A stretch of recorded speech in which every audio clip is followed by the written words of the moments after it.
Obey Jesus, saving Bitcoin. Jeremy Hain. This is John chapter 19. Jesus sentenced to death. Then Pilate had Jesus flogged with a lead-tipped whip. The soldiers wove a crown of thorns and put it on his head, and they put a purple robe on him. "Hail, King of the Jews," they mocked, as they slapped him across the face.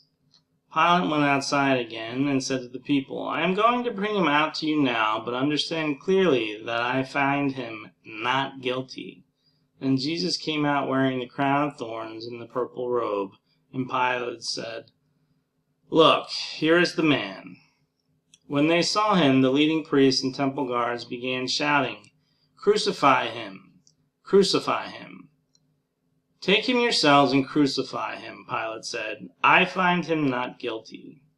The Jewish leaders replied, "By our law he ought to die because he called himself the Son of God." When Pilate heard this, he was more frightened than ever. He took Jesus back into the headquarters again and asked him, "Where are you from?" But Jesus gave no answer. "Why don't you talk to me?" Pilate demanded. "Don't you realize that I have the power to release you or crucify you?" Then Jesus said, "You would have no power over me at all unless it were given to you from above. So the one who handed me over to you has the greater sin." Then Pilate tried to release him, but the Jewish leaders shouted, "If you release this man, you are no friend of Caesar. Anyone who declares himself a king is a rebel against Caesar." When they said this, Pilate brought Jesus out to them again. Then Pilate sat down on the judgment seat on the platform that is called the Stone Pavement, in Hebrew, Gabbatha. It was now about noon on the day of preparation for the Passover, and Pilate said to the people, "Look, here is your king." "Away with him," they yelled. "Away with him! Crucify him!" "What? Crucify your king?" Pilate asked. "We have no king but Caesar," the leading priest shouted back. Then Pilate turned Jesus over to them to be crucified. The Crucifixion. So they took Jesus away. Carrying the cross by himself, he went to the place called Place of the Skull, in Hebrew, Golgotha. There they nailed him to the cross. 2 others were crucified with him, one on either side, with Jesus between them. And Pilate posted a sign on the cross that read, "Jesus of Nazareth, the King of the Jews." The place where Jesus was crucified was near the city, and the sign was written in Hebrew, Latin, and Greek, so that many people could read it. Then the leading priests objected and said to Pilate, "Change it from 'the King of the Jews' to 'He said, I am King of the Jews.'" Pilate replied, "No. What I have written, I have written." When the soldiers had crucified Jesus, they divided his clothes among the 4 of them. They also took his robe, but it was seamless, woven in one piece from top to bottom. So they said, "Rather than tearing it apart, let's throw dice for it." This fulfilled the scripture that says, "They divided my garments among themselves and threw dice for my clothing." So that is what they did.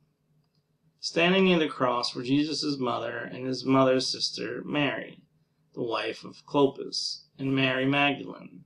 When Jesus saw his mother standing there beside the disciple he loved, he said to her, "Dear woman, here is your son." And he said to this disciple, "Here is your mother."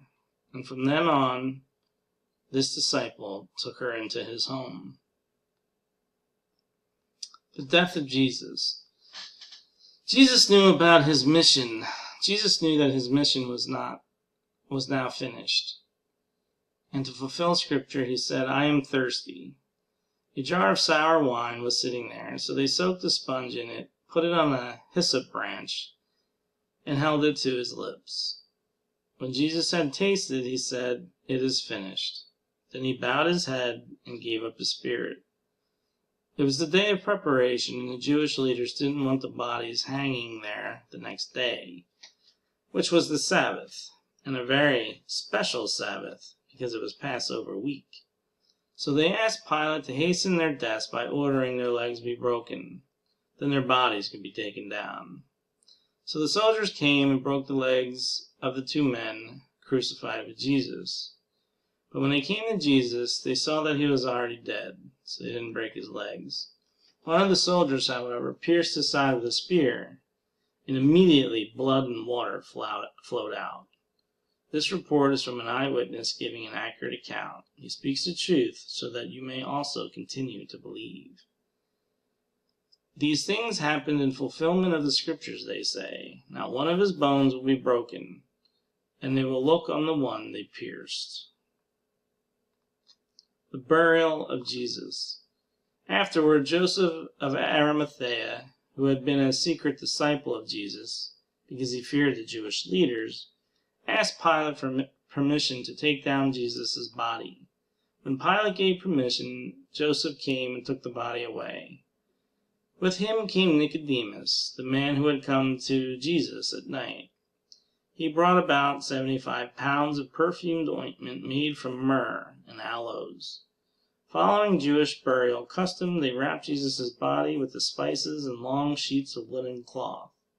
The place of crucifixion was near a garden, where there was a new tomb, never used before. And so, because it was the day of preparation for the Jewish Passover, and since the tomb was close at hand, they laid Jesus there. Obey Jesus, saving Bitcoin. Jeremy Hain.